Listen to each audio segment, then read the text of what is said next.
It is Tuesday, January 30th, and this is The National. Tonight, two big political stories unfolding on both sides of the border. The Prime Minister opens up about Me Too and says he's confident about his past behavior. Donald Trump addresses a nation divided. We assess the real state of the union. Plus, we're learning more about the alleged serial killer in Toronto. A man who dated him speaks to CBC News. But we begin with those developing political stories. We'll take you to Washington, where Donald Trump delivers his first State of the Union address. We'll dig into it, separating fact from fiction. But we begin here in Ottawa tonight, and a CBC News exclusive. Justin Trudeau speaking out about accusations of sexually inappropriate behavior involving men in positions of political power. In an interview with CBC Radio's The House, he said he believes more women will in fact come forward, and for the first time addresses what he would do if he was put in that position. Our David Cochran has this story for us tonight. I'm expecting that we listen, believe, and support women who come forward with... Justin Trudeau says that is his standard, and it applies to allegations against anyone, including him. The standard applies to everyone. There is no context in which someone doesn't have responsibility for things they've done in the past. Trudeau has dealt with sexual misconduct time and time again since becoming Liberal leader. Backbenchers Scott Andrews, Massimo Pichetti, Darshan Kang, all suspended or expelled from caucus since 2014. Cabinet Minister Hunter Tutu resigned from cabinet and caucus after an inappropriate relationship with a young staffer. Kent Hare resigned just last week, and other women have come forward since then. It's even reached the Prime Minister's office, where senior staffer Claude-Éric Gagné is on leave while being investigated for inappropriate conduct involving multiple women. But Trudeau insists one name you won't see on that list is his. I don't think so. I've been very, very careful all my life to be thoughtful and to be respectful of people's space and people's headspace as well. His principles are firm, but the Prime Minister concedes the policy is a case-by-case work in progress. I don't have a rule book that's been handed down to me from Wilfrid Laurier as leader of the Liberal Party on how to handle these situations.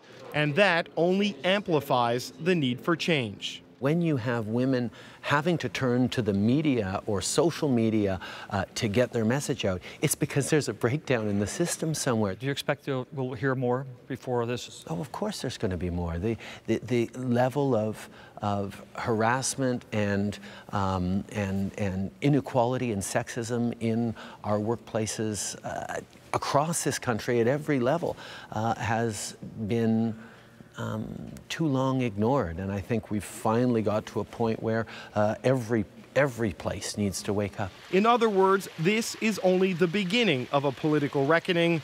The end is a long ways off.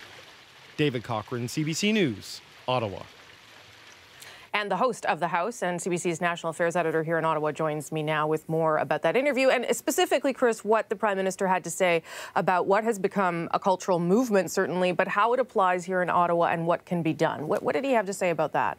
Well, it's right, Rosie. He talked about, obviously, that rules would apply to him, as we heard in David's piece. But more importantly, he was open to the idea that was raised by a number of female MPs during debate yesterday on Bill C-65, which would amend the Canada Labour Code, to say he's open to the idea of a code of conduct. He said Canadian Olympians, when they go overseas to represent their country, have to sign a code of conduct. And he sees no reason why parliamentarians, who also represent their country in the House of Commons, shouldn't have to do so as well. So he's open to these ideas. He clearly understands there's likely to be more complaints. And I also sense, Rosie, that he was ready for the question. He'd been asked earlier in the day about whether anything he had done might raise concerns or complaints. So he said, look, I've been very careful as I've carried out my life. He was ready for the question, very confident, I thought, in saying, you know, you can look at my record. It is unblemished, and it will be, even though, as I said, I am open to the idea that even the Prime Minister would have to be held to account in the future. Okay, Chris, thanks for that. Okay. You can hear that full interview with the Prime Minister and Chris on The House on CBC Radio 1. That's this Saturday.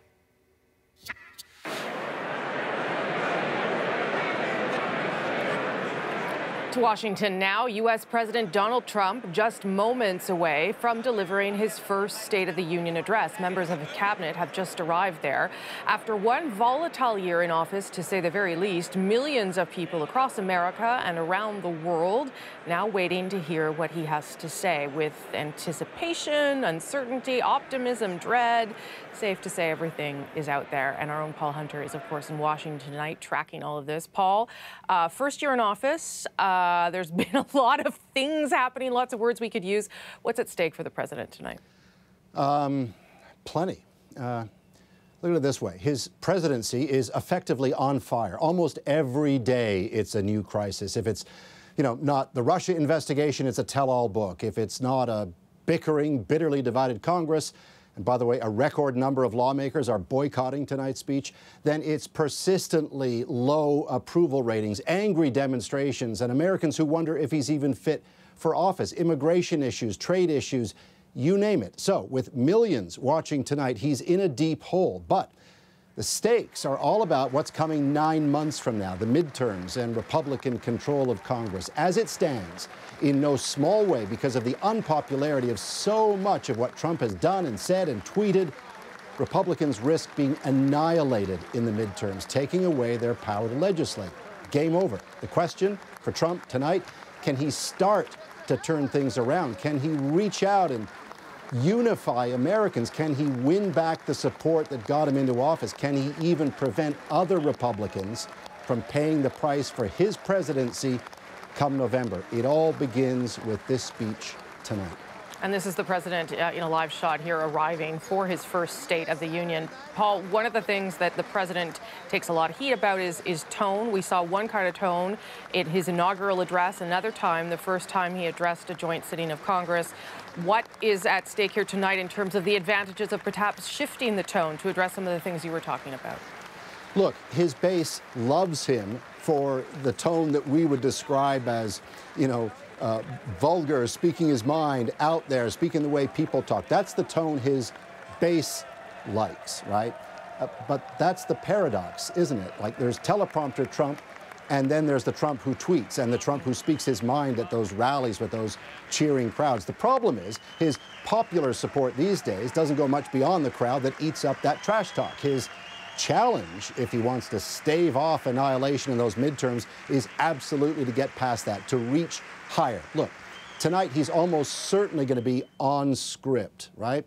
Teleprompter Trump. But remember a year ago, his first address to Congress, technically not a State of the Union. He was presidential, they all said. He's turned a corner, he's settling in, and then the speech ended. And then there's been 12 months of crisis after crisis. Whatever his tone tonight, Rosemary, the real question is, what's he going to say or tweet tomorrow? Can he keep it? Thank you, Paul. Appreciate that. We'll check back with you. The CBC's Paul Hunter in Washington. And Adrian, of course, is also keeping an eye on the speech tonight, the rhetoric, and perhaps more importantly, the reality. Well, Rosie, we all know Donald Trump has and will marshal facts and figures just to present the best possible snapshot of his country. But tonight we want to take a look at the real State of the Union by the numbers. 16, the number of high-level departures from the Trump administration in his first year. That's a record-setting turnover, according to the Brookings Institute. Triple that of Obama, double that of Reagan. 12, the number of states where Trump's approval rating ever topped 50% in his first year. It's been dropping throughout the year. And 63, the percentage of American millennials, according to an NBC poll, who disapprove of the way the president is handling his job. There are more of them, by the way, than baby boomers in the U.S. If those are your numbers, the state of that union is precarious, but they're not the president's numbers of choice, of course. He prefers stats on stocks. The New York Stock Exchange didn't perform spectacularly today, but it has had an incredible run, and Trump leans on that. See, economic success is one of his biggest boasts, but who is really cashing in on all that growth? So go back to the stock market. In 2017, the Dow soared up 25%, largely on hope for tax reform and infrastructure spending. Good news, but only for some. The percentage of Americans investing in the market in one way or another has just been dropping for a decade. With fewer Americans investing, that just leaves wages. So are working men and women sharing in the growth?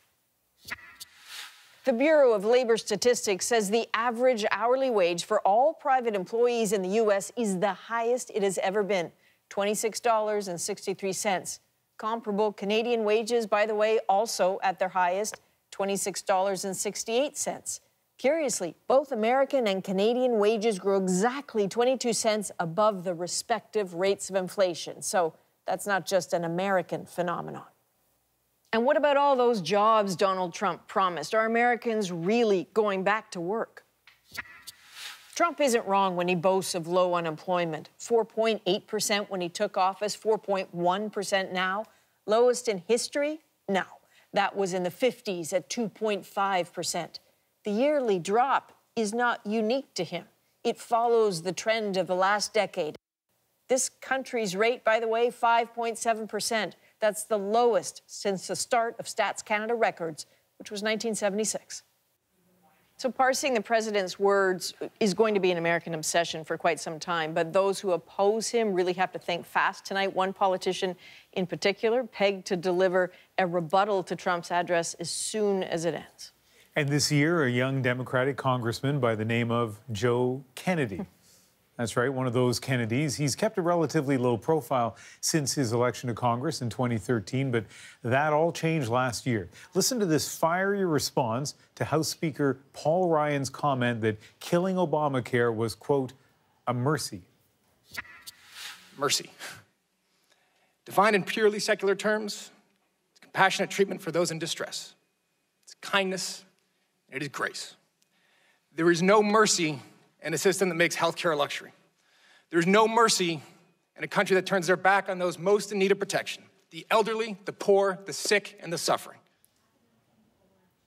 37-year-old Joe is the grandson of former U.S. Attorney General Bobby Kennedy, the brother of JFK, and the great-grandson of the family patriarch Joseph P. Kennedy.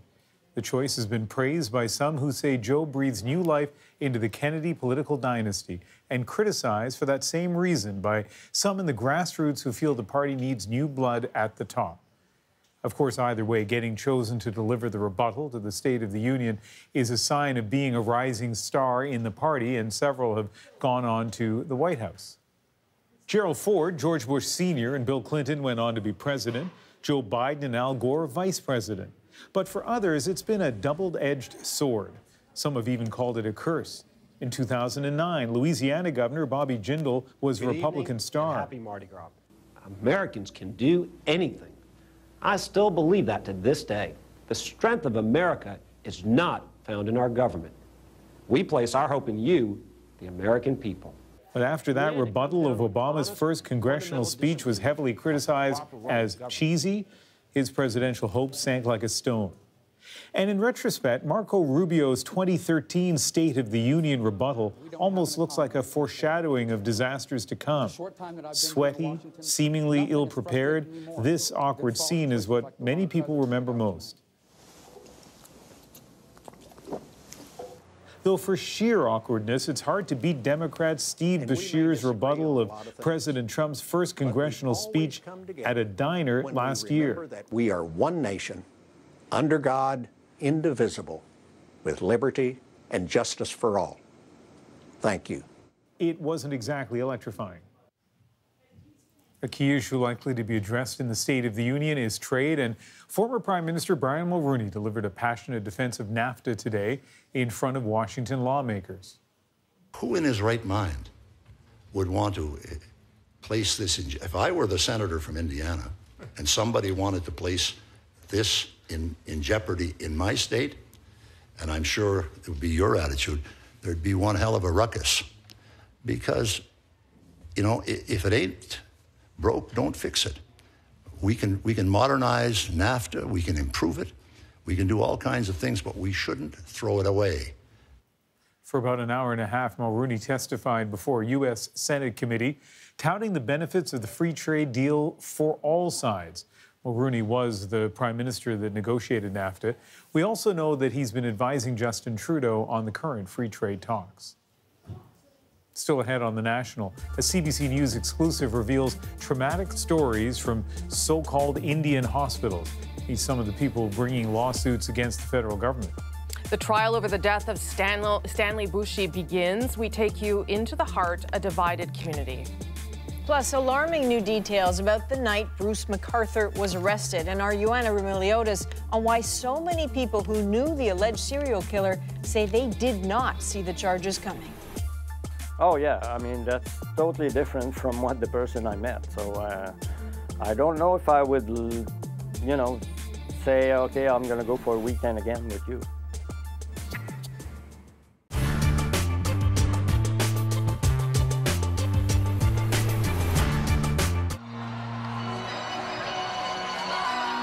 I love to skate fast, and I love to be aggressive and just to have fun out there, and to know that what you do is affecting, you know, the 19 other players on your team, and what they do is affecting you, and just the big responsibility of it all.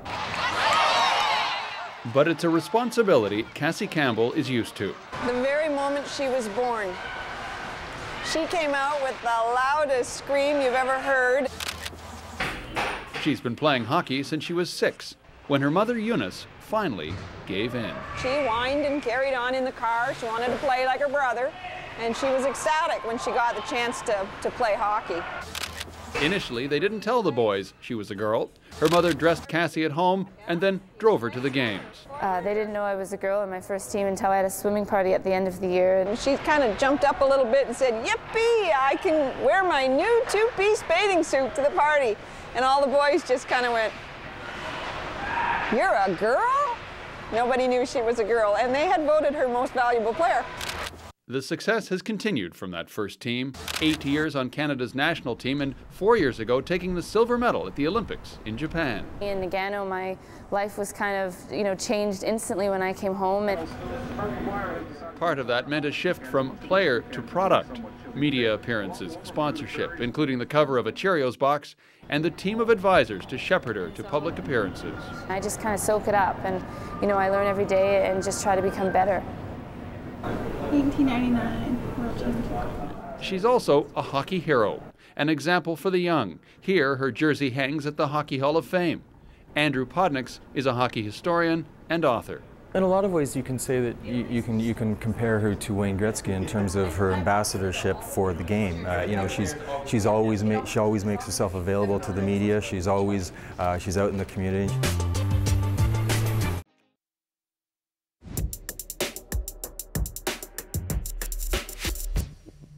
We heard a bit of a rumble as such, and we looked out, and the trees were just very, very slowly coming towards us.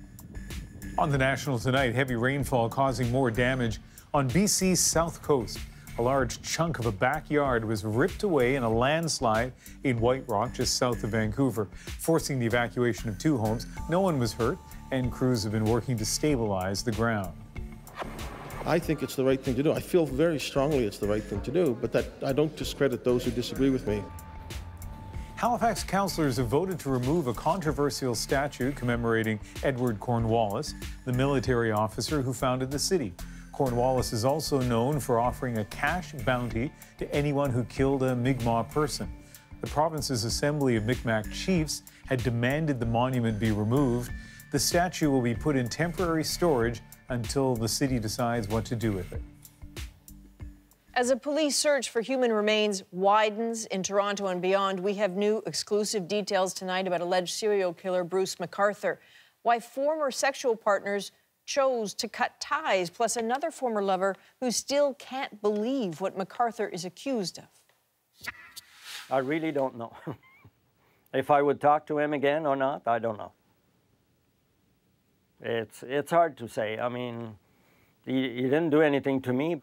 So does he have 2 personalities? One, We've heard again and again how people found this accused killer to be friendly and thoughtful. Ioana Remiliotis explains that apparent contradiction in her story tonight. But first, she sheds light on a key turning point in the case. It's always been a question. Why did police arrest Bruce MacArthur when they did? Now CBC News has learned officers moved in after observing a man enter MacArthur's apartment building. When officers broke in, they found the man in restraints. Police say the man had gone to meet MacArthur for a sexual encounter and believed he was in imminent danger. It's one more disturbing detail in a story that is still emerging as investigators now scour that apartment for evidence. MacArthur was active on several dating sites, on some simply looking for friendship, on others like Recon, a gay fetish dating app, for more. On that one, MacArthur described himself as someone looking for submissive men, someone who liked to push men's buttons until they can't take any more. Very, very aggressive. Justin Ling is a freelance journalist who has spent the last 3 years digging into the story of Toronto's missing gay men, many of whom MacArthur is now charged with murdering. These dating profiles in and of themselves, lots of people have, these sort of, fetishes or, interests, but when you take it in the context of everything else, it's kind of hard to ignore. CBC News has also learned police have interviewed 3 men who had sexual relations with MacArthur and who told police they stopped dating him because they felt uncomfortable with some of the sex acts. It's a dark side, and one that MacArthur's friends are struggling to believe. When I saw all the other news yesterday, I couldn't believe. I mean, I still have a hard time believing that he could have done that. Jocelyn Lemoine spent a romantic weekend with MacArthur about 5 years ago in Toronto. They went out for dinners, drinks in Toronto's gay village, hikes in the city's Don Valley Trail. Not once, Lemoine says, did he feel in danger. He was a very friendly guy. I mean, we laughed, we talked about anything, and just spending a weekend with someone that you know, that you connect well, and just having fun. The sheer ordinariness of a man who was also a mall Santa is striking. MacArthur's Facebook posts are filled with recipes, cultural excursions, get-togethers. He was also well known at bars and coffee shops in the gay village, described as friendly, but also someone you could miss. Experts say, in that respect, if MacArthur is indeed a serial killer, he's a typical one. They hide in plain sight. They are the most unlikely person that you would think of in a neighborhood, perhaps, that would be doing something like this. Back at the residence, where police seized planters and found human remains of at least 3 people, police sources tell CBC News the plan is to dig up the backyard. Police have also taken planters from 2 other homes in Midtown Toronto and are in the process of examining nearly a dozen in all. The search for evidence, police say, has now expanded to 3 regions outside the city. Joanna Brumeliotis, CBC News, Toronto. And police tell us they have received dozens of tips from the public since yesterday's announcement of new charges against Bruce MacArthur. Much more to come here on The National. We'll be right back.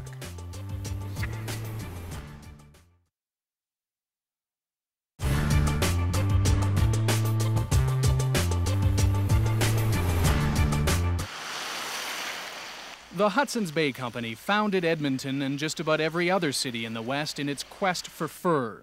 But the centuries-old relationship with fur is ending. These are some of the last the Bay will sell. Not because of anti-fur protests, the company says, but because no one is buying. Whether it's fashion-driven or otherwise, it's certainly not the business it used to be a decade ago. But the powerful anti-fur lobby is claiming victory over the Bay's decision. Proof, it says, that a campaign to change Canadians' opinions about fur has worked.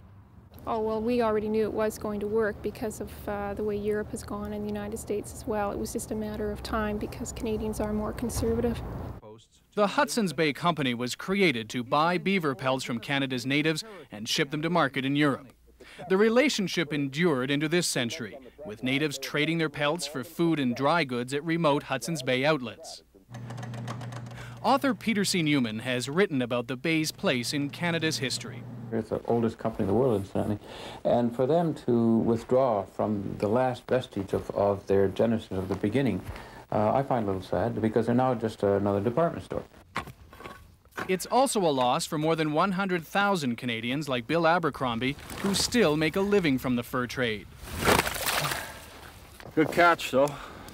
Never would have known what hit him. The Hudson's Bay Company was Canada's largest fur retailer and Abercrombie says an important symbol of the trade. Yeah, sure it hurts. That makes it hard for a trapper to remain optimistic, to see 300 years of tradition go down the drain. Others may disagree, but after 3 centuries, one of the original Canadian partnerships is coming to an end. Kevin Newman, CBC News, Edmonton. The sewing machines are still humming. Fur coats are still being cut here in downtown Toronto, but news that Hudson's Bay is getting out of the fur business didn't warm any hearts on Spadina Avenue today. The people in the fur industry are probably somewhat disappointed with the Bay's decision. Fur prices have dropped by as much as 45% in the last 4 years alone. Furriers say it's a glut of pelts on the world market. They say it's the recession, and they say it's just a matter of time before the fur market picks up again. As soon as the economy starts to turn around, the fur industry will prosper again, and the Hudson's Bay will lose out on that growth that we will all experience in the fur industry. Furriers are trying to downplay the impact the anti-fur lobby is having on their business. The Canadian Fur Trade Association says 1 out of 4 Canadian women owns a fur jacket or a fur coat, and they say that's a higher proportion than ever before. But behind the tidy statistics and the lush fur pelts, there's been a grisly fight between the fur traders and the animal rights activists. Say no to cruelty. Don't buy fur. Say no to cruelty. Don't buy fur. Strident street protests and aggressive ad campaigns. The anti-fur lobby shocked viewers around the world with television ads like this one.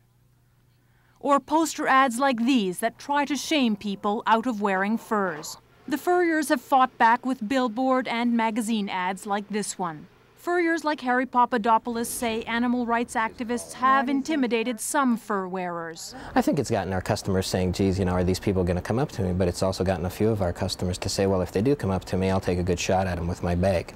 And I'm sure a few of them have had a bag in the head.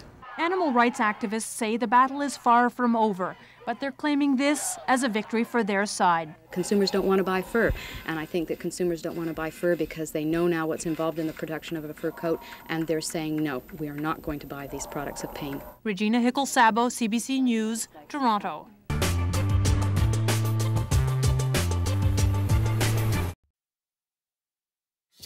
I'm 59 years old. I went in the hospital when I was 10. I am still dealing with the aftermath in this. That aftermath that Anne Hardy experienced at the Charles Camsell Indian Hospital are etched in her memory. She's part of a class action lawsuit launched today by the survivors of 29 so-called Indian hospitals between 1945 and the early 80s. They were run by the federal government right across the country. I've long since finished the medication for the tuberculosis. I am still dealing with the aftermath of the Charles Camsell stay. Thousands of Indigenous patients were sent to those hospitals. As Lauren Pelly tells us, many say the facilities were rife with abuse. The X-ray technician would often grope us. Anne Hardy was just 10 years old when she was admitted to the Charles Camsell Indian Hospital in Edmonton for tuberculosis treatment. It was 1969. She says abuse even worse than groping happened as well. One memory she can never erase is a male staff member sexually assaulting her preteen roommate. Now he would pull the curtain closed between our 2 beds. I could hear what he was doing to her, and I would ask her, "Are you all right? Are you all right?" And there was nothing I could do to stop it. I realize that now. But for many years, I felt guilty about this. Hardy isn't alone. Survivors of government-run Indian hospitals across the country have shared stories of alleged mistreatment and abuse. Experiences many say have left them traumatized for decades, much like the survivors of residential schools and the 60s scoop. 2 Canadian law firms have filed a $1 billion class action lawsuit on behalf of Hardy and other former patients. The suit wants the federal government to recognize that Canada was negligent in its operation of these so-called Indian hospitals. The patients were subject to physical and sexual abuse, being tied to their beds for days, weeks, or months at a time, and prevented movement. and which was not occurring in hospitals for non-Aboriginal persons. The minister responsible says the court isn't always the best route in this type of case, because sometimes what's also needed is an apology and dialogue. You know, we want justice to be done, that our government is determined to right wrongs, and this is, you know, this was a dark chapter in Canada's history. This isn't just history for Anne Hardy. They gave us treatment to cure our illness, but they caused another in the wake. And many, many people are living with this still. Lauren Pelly, CBC News, Toronto. The first day of testimony has wrapped up at the trial of Gerald Stanley, a case that has exposed racial tensions in rural Saskatchewan. The farmer has pleaded not guilty in the shooting death of an Indigenous man, Colton Boushie. There's no good days in something like this. It's a terrible situation to have to deal with, but it's good to get the evidence starting to flow here.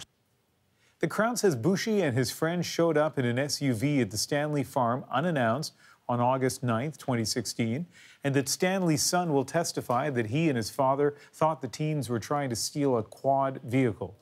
The Crown also says the son will testify he heard gunshots and seeing Colton Boushie dead, his father standing nearby with a gun.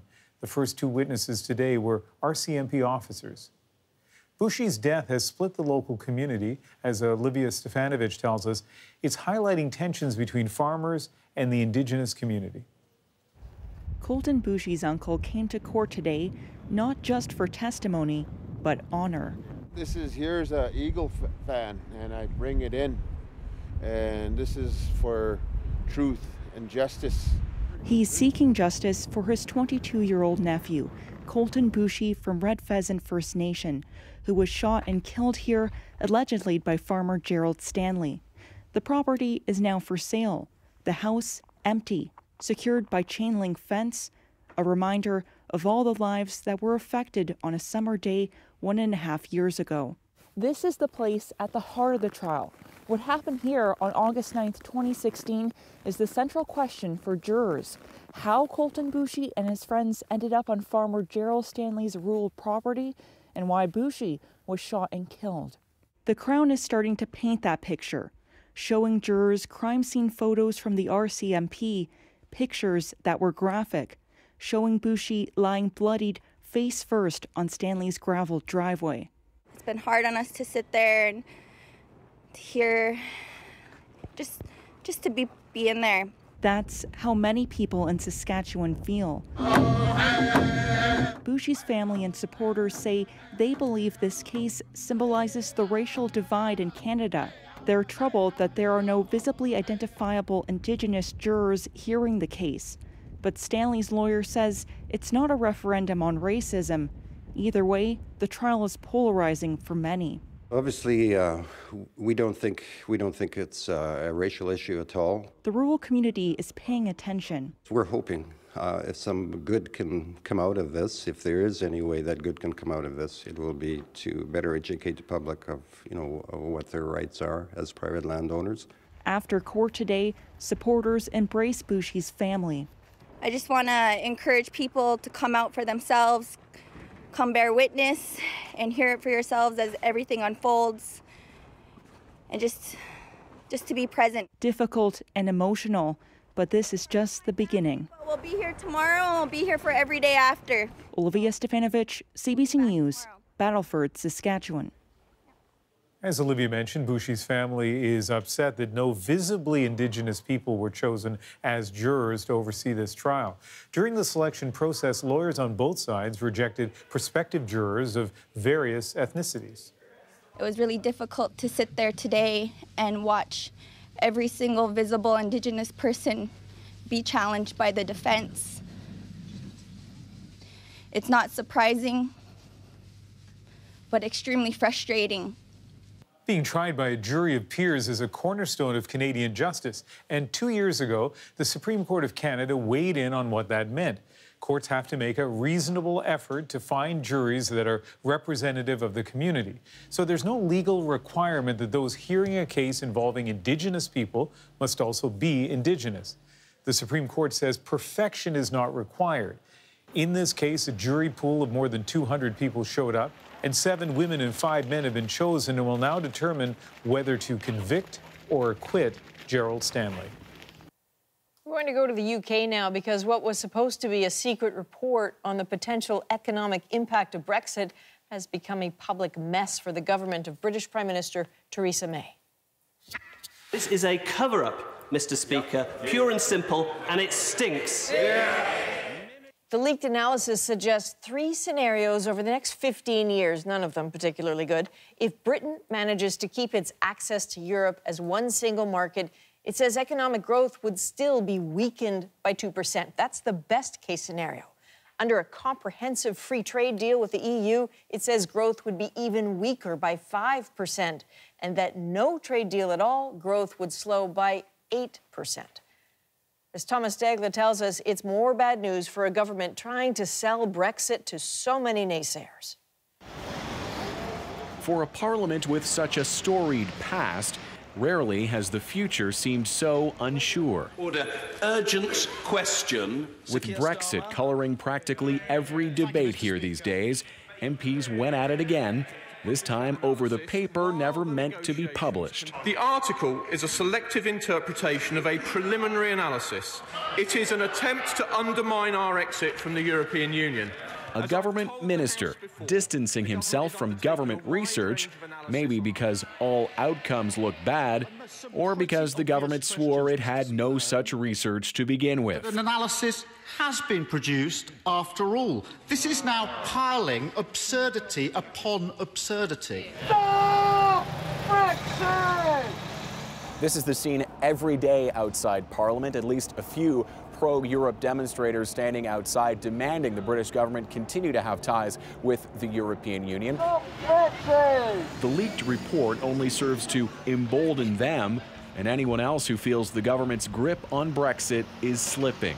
It's going to force the Prime Minister to take a clear position of exactly what she feels, because she's tried to ride 2 horses. It's almost certain that there will be a challenge to her leadership before the end of this year. Are you still in control of your party? Theresa May attending to business at 10 Downing Street today, accused of pandering to both Brexiteers and Remainers in her own party. Tonight she's off to China to try to boost trade, leaving it to her backers in London to offer this advice on the troublesome report. Put it in the bin, do us all the world of good, just get on, and we leave exactly as we said we would leave. The Brexiteers point out previous forecasting has been wrong. This time again, they hope the gloomy sky will only mean passing clouds. Thomas Daigle, CBC News, London. There is a quiet movement in Iran that's getting louder. Women are taking off their headscarves and waving them in the street, not in protest of the hijab itself, but of Iran's decades-old law demanding women wear it. Here's an image you may have seen, millions have. It looks like surrender, but it's not. Standing on a power box, her headscarf on that stick, is Vida Movahed. She became known as the Girl of Revolution Street, the Tehran road where this happened back in December. Worryingly, she disappeared soon after, arrested. They arrested Vida because they thought they were going to stop other women to protest against compulsory hijab. Movahed only took that chance because of an online campaign called My Stealthy Freedom, which urges Iranian women to share photos and stories without a hijab. My body, my choice! Journalist activist Masih Alinejad started that campaign. There are millions of Iranian women. They are tired of having a double life. When we're fighting against compulsory hijab, we're not fighting against a piece of cloth. We are fighting for our dignity. We are fighting for our identity. That arrest of Movahed last month sparked an outcry. The hashtag #WhereIsShe took off. Finally, over the weekend, a human rights lawyer confirmed she's been released. Although they're putting themselves in danger, they know that this is a punishable crime. They know that they might face jail, but they're doing this. Why? Because they're tired of compulsory hijab. Far from being frightened away, look at what's happening now. Inspired by Movahed, the girls, plural, of Revolution Street are all over social media.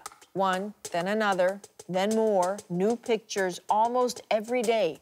It's not mass street protests, but single displays of defiance. strength, standing on their own power boxes. Up next, Donald Trump's first State of the Union address. What is he saying? What did he say? What does it mean? And should Americans believe it? We'll dig into that with two journalists who keep an awfully close eye on Washington after the break.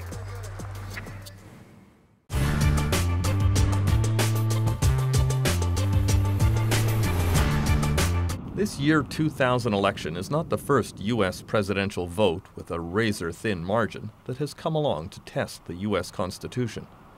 Consider the election of Thomas Jefferson exactly 200 years ago. After the hard-fought election of 1800, the Virginian Jefferson was tied in the Electoral College vote with Aaron Burr of New York. It was a constitutional crisis. As could well happen again this year, the matter was sent off to the Congress for resolution. There were 36 ballots in the House of Representatives until Jefferson was finally declared the winner by one vote. The loser, Aaron Burr, was bitter and blamed his defeat on the scheming against him by Alexander Hamilton, another of the founding fathers of the American Republic. Relations between Burr and Hamilton deteriorated to the point that they decided to fight a duel. Burr shot Hamilton and killed him. Pistols at dawn. The election of 2000 hasn't come down to that yet, but every other manner of conflict resolution is underway, and another constitutional crisis appears on the horizon. It seems like many Democrats and Republicans regard this as round two of the Clinton impeachment battle, where obscure constitutional provisions are wielded like knives in a vicious and highly partisan street battle.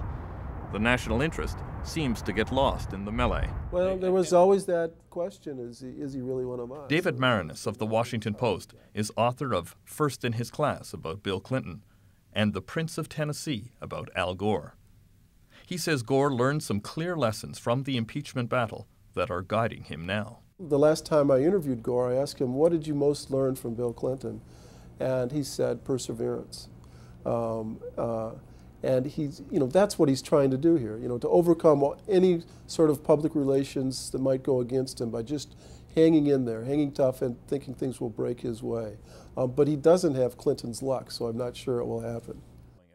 Republican lawyer Barbara Olson also sees the lessons of the Clinton impeachment being applied by the Democrats during this confrontation. Well, it's interesting, and I think there is a relationship. I think that Vice President Gore wouldn't be continuing this legal battle if there hadn't been a very significant lesson learned in impeachment. And the lesson learned is if you keep at it, you do your press briefings, which they're doing now sort of on a hourly basis, and you don't give up, at some point you just might win. You might outstay the others.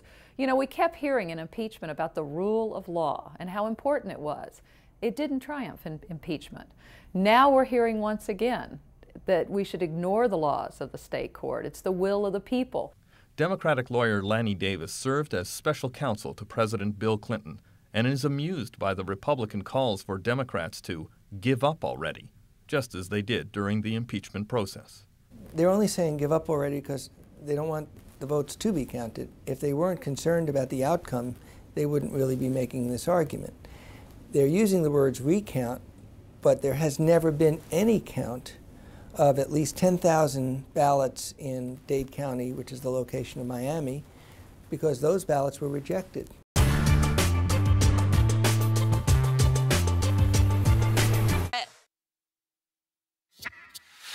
So to every citizen watching at home tonight, no matter where you've been or where you've come from, this is your time.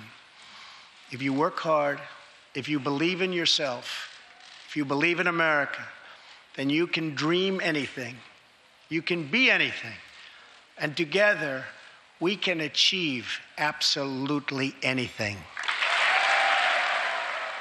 That was President Trump just moments ago addressing Congress in his first State of the Union with a message that is perhaps rare for him, one of unity. Here to help us make sense of it, Ken Vogel of the New York Times. He's in Washington, D.C. tonight, and Philip Bump with the Washington Post is in New York City. Let me just start by asking you, Ken Vogel, who did we get tonight? The Twitter version of Donald Trump or the teleprompter version?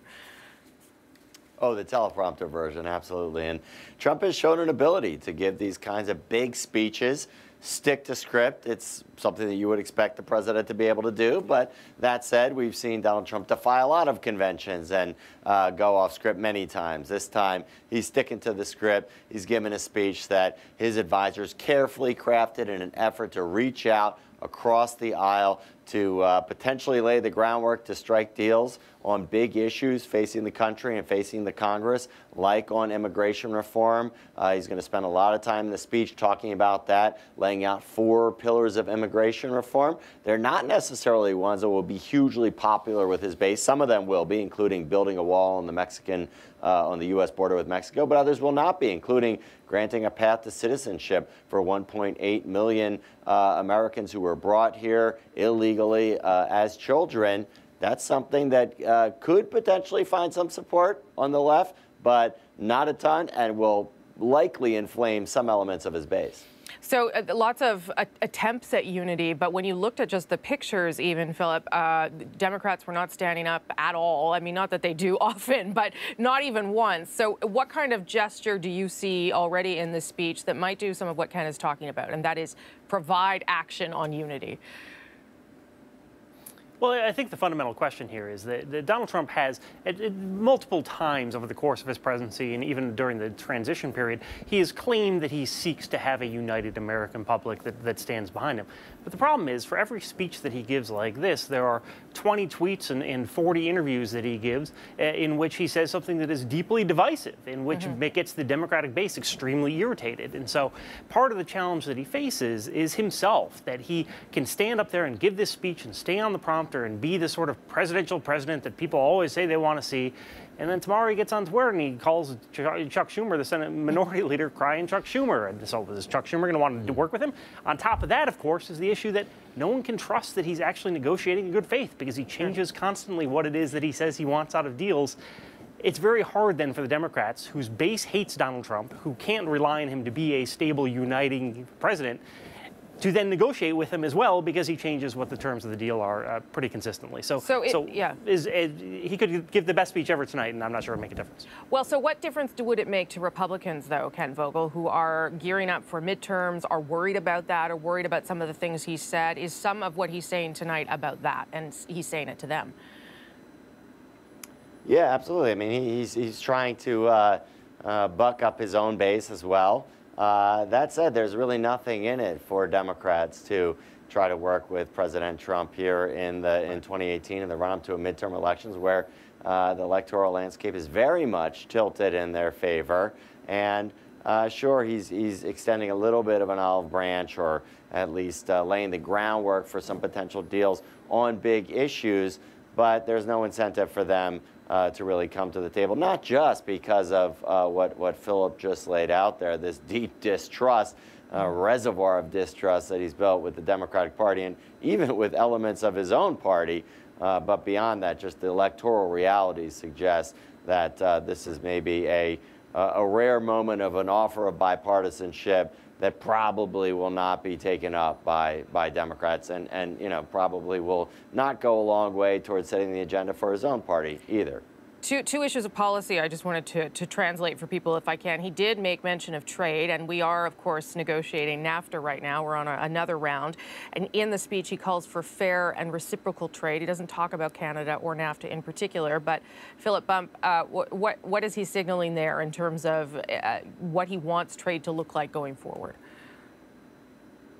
Well, I think one of the things he said pretty consistently about trade since he was a candidate and into the presidency is that he likes better this idea of bilateral trade agreements with foreign countries. He likes to sit down and hash out a one-on-one deal. He sort of speaks in fairly vague terms, as you hear in the speech tonight, about having more fair trade. Essentially, he spent a lot of time on the campaign trail telling folks who had been negatively affected by trade, particularly in the Rust Belt and in the Midwest, that he would get better deals for them. We haven't really seen, though, an articulation of what those better deals look like. And so it's sort of hard to say. It's sort of hard to answer that question simply because there isn't a lot of track record we have to go on with what he thinks a better deal actually looks like. And the other policy thing that he announced tonight, Ken, was in an executive order to reopen Guantanamo Bay. It came as a surprise to me. I don't know about you, and whether he signaled that before. Yeah, I mean, he wants to take a hard line on national security and sort of give that aspect of his base, the national security conservatives, something to feel good about. And they haven't always felt good about him. He's had a lot of sort of flavor of non-interventionist foreign policy in his talk. That said, as president, he's functioned largely like a national security conservative. Reopening Guantanamo Bay is something that we have heard a lot of support for from that wing of his party. That said, there is also a sort of fleeting libertarian, civil libertarian element of the Republican Party that is not a big fan of reopening Guantanamo Bay. You know, the one thing that he did really sort of work aggressively in the beginning part of the speech that I think is a bone to the Republican Party is touting and really making an effort to sell the tax overhaul and tax cuts. He spent a good 20 minutes on that in the first part of the speech or so, and that's something that Republicans are going to have to run on in the 2018 midterm elections, because it's really the only major legislative accomplishment of the Trump administration thus far, and polls show that it's not hugely popular. Well, and I was going to say, Phil, that he pointed to it, spent 20 minutes on it, because that's really all he's done. So highlighting the success in the economy as he views it would be welcome news, I imagine. It would, but the problem is it's a fairly risky strategy. I mean, not only is it one of the sole accomplishments that he has, but he also presented a number of facts about changes that have been made that probably won't stand up to the scrutiny that we know fact checkers are going to give to it. We just saw today the Dow Jones took a big sharp drop. That's, you know, there are a lot of things that could happen that if that's your only sales pitch, there's a lot of ways that could go south in ways that are really tangible to American voters. Makes it a little risky. Yeah, I think he already has claimed, for instance, that he saved the auto industry solely himself during the speech. Something that won't take long to fact check. So, Ken, if you were going to give him sort of an assessment on his first State of the Union, what would you say about whether he actually delivered? I mean, clearly the selling of the tax cut is the thing that he's hanging his hat on, and this sort of token gesture of bipartisanship is something that we've heard at times and hasn't really manifested itself in an actual governing policy or direction. And so, you know, it's kind of what we expected. Some nice gestures, you know, said some nice things about members of Congress and things that you know, were applause lines that one would expect. But, you know, these States of the Union, there tends to be a lot of buildup, and it largely goes as expected, and I think that's what's happening here. That's right. Okay, gentlemen, thank you for your time tonight. Appreciate your analysis. Ken Vogel and Philip Bum. Thanks. Of course. Lawmakers are allowed to invite guests to the State of the Union, and many use it as an opportunity to make a political statement. So who made the cut this year? Sitting next to the First Lady is Ryan Hollitz with the Albuquerque Police Department. Last year, he came across a homeless pregnant woman shooting up heroin. You may have heard about this story. Hollitz and his wife then wound up adopting the baby girl, whose name is Hope. The president also invited a mother whose daughter was killed by a Latino gang, military members, and people who have found success in manufacturing. For the Democrats, it's all about the Dreamers and Me Too. You'll see guests who've been personally affected. Amongst them, Rose Gunter. Her aunt, Reese Taylor, was gang raped by 6 white men in Alabama in 1944. Taylor became a symbol of the Me Too movement after Oprah Winfrey evoked her name at the Golden Globes. Lawmakers were also making statements with their clothing tonight. Members of the Black Caucus wore red pins in honor of Taylor and the Me Too movement. Others were dressed all in black, much like actors did at the Golden Globes, and some were wearing purple ribbons to acknowledge the opioid crisis.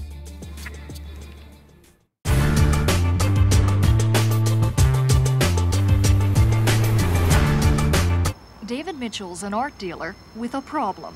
His reputation's in jeopardy. He's out $80,000, all because of what he's carrying in his briefcase. He thinks he has a rare painting by Tom Thompson, but it's a painting nobody wants. Well, right now it's worthless. It is quite worthless. There's no question in my own mind that the painting is still dead. It's worthless because not everyone thinks it's the real thing. No, I don't think it's an authentic Tom Thompson, but I can't tell you exactly why.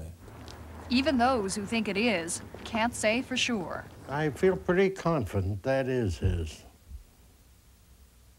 Again, It's gassy. So, bring on the scientists. High tech tackles a highbrow problem. Can they do it? Or will this remain another Tom Thompson mystery?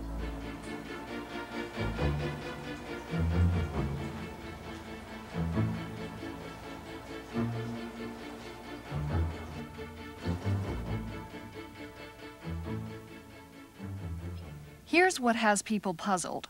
An 8.5 by 10.5 painting, just slightly bigger than the standard family photo. A landscape in oil on a thin piece of birchwood. But this is odd. There's a flip side. Different landscape done in a different style. Colors are brighter, brushstrokes are broader. The subject matter, though, on both front and back, is typically Thompson. Algonquin Park, the scene of Thompson's artistic awakening. He did hundreds of oil sketches here, painting on small wood panels just how the wilderness looked and how it felt. He died mysteriously, his body found floating in this lake. Accidental drowning, said the coroner. Murder, whispered the locals. The dark rumors of foul play in his death earned Thompson an enduring place in Canadian folklore. He is this country's best-known artist, and yet he remains a shadowy figure.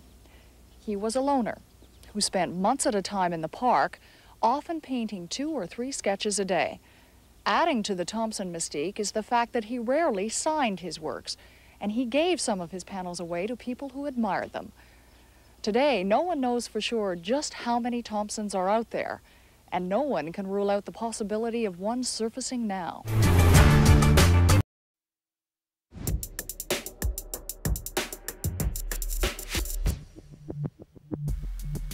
On the National tonight, the U.S. Navy has released video of a close encounter with a Russian fighter jet over the Black Sea yesterday. According to U.S. naval forces, the Russian plane flew within 1.5 meters, 5 feet of an American surveillance aircraft. The U.S. State Department has called the maneuver unsafe and accused the Russian military of repeatedly disregarding international norms.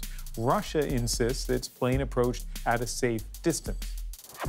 So employee 1 heard this is not a drill and stated that he did not hear exercise, exercise, exercise. An investigation has revealed that this month's false missile alert in Hawaii was actually sent on purpose after the emergency management worker who sent it mistook a drill for a real attack. The investigation also found that this was at least the 3rd time that this employee confused drills for actual events. He's been fired. 3 other employees have either resigned or been suspended. And sky watchers in Western Canada and the United States will be treated to a once-in-a-lifetime event in a few hours, a super blue blood moon. Those lucky enough will see a full moon, the 2nd this month.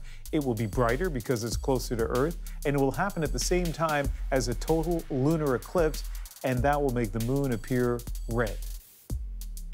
I think that's as close as I'm going to get to seeing it. So it's no secret that Donald Trump can have this sort of self-congratulatory streak. Tonight, social media is taking notice of this.